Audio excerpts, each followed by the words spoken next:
The fighting genre isn't really known for having great stories. We're barely even given a real reason to punch that guy over there other than tournament or something. And this is where Injustice: Gods Among Us really distances itself from others in the genre. It gives us a reason to care. The story is a bit confusing if you aren't familiar with comic book logic and parallel universes.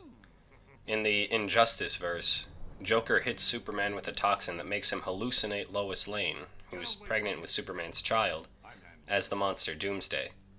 He throws Doomsday into space, snapping out of it just in time to watch his wife and unborn son die. Not one to stop there, Joker had set up a kill switch in Lois's chest, which detonated a nuclear weapon in Metropolis as soon as she flatlined. Having everyone and everything he loves destroyed in moments, and realizing it's all his fault, Superman loses it. He kills Joker and establishes a new world order. Out of fear, respect, or genuine belief, most of the other heroes and villains side with Superman. Except Batman. Batman establishes a rebellion, but it isn't going so well. His last hope is a kryptonite weapon hidden in the Batcave. Unfortunately, he needs the DNA of Wonder Woman, Aquaman, Green Arrow, and Green Lantern to open the lock, and they're all either dead or on the wrong side. Batman makes a device that brings another world's Wonder Woman, Aquaman, Green Arrow, and Lantern into his world, accidentally bringing along that world's Batman and Joker as well. That's pretty much all backstory, as the story truly begins with the interdimensional kidnapping. Throughout the 12-chapter campaign, alliances change, motivations are revealed, and a lot of badass stuff happens. You threaten me? Tread carefully. We have our orders.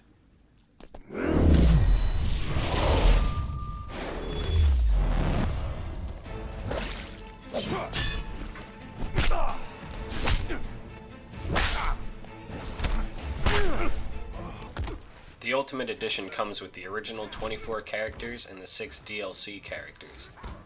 Each have their own unique fighting styles, super moves, and finishers. Even similar characters control differently, like the Ring Wielder's Green Lantern and Sinestro. Each character has a character skill that adds to their individuality as well. Green Arrow fires arrows, Wonder Woman switches between a sword and shield or her lasso, and so on. It adds some extra depth and strategy to the game, but also makes it a bit harder to play certain characters if you just like to button mash.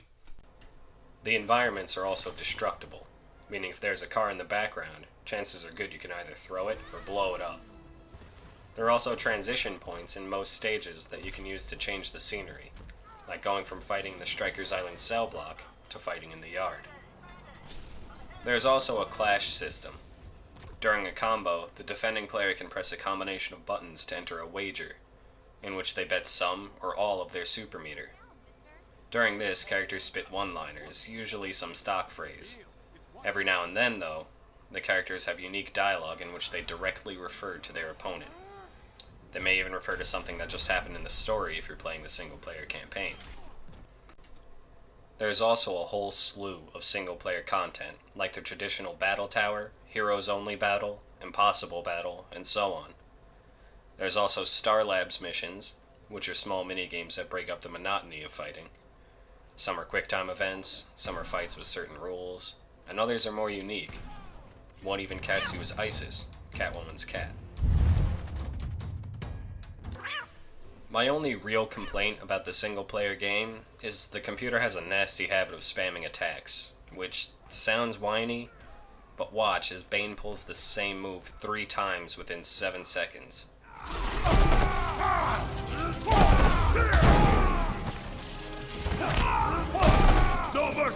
There's a whole bunch of character skins from DC's history, like Red Sun costumes for Superman, Wonder Woman, Deathstroke, Batman, Solomon Grundy, and Green Lantern, and New 52 costumes for a few others.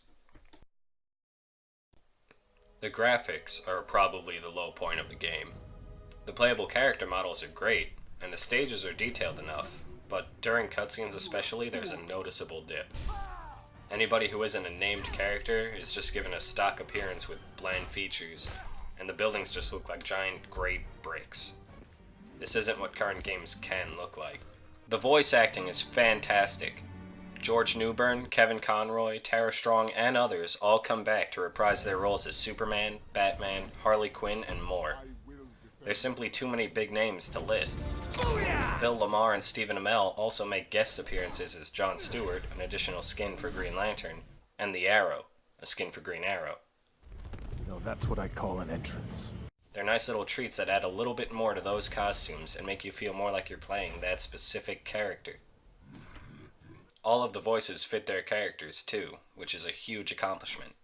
I never once felt like the voice didn't mesh, which happens a lot in the animated shows and movies. Injustice: Gods Among Us is a fantastic game that deserves its license.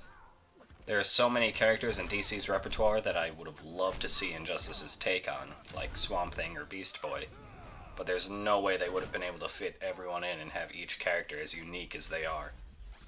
The graphics could have been better, but the gameplay, voice acting, and story more than make up for it. I give it 9 out of 10. For more reviews of video games, comics, TV shows, and movies, keep it tuned to GamerLexicon.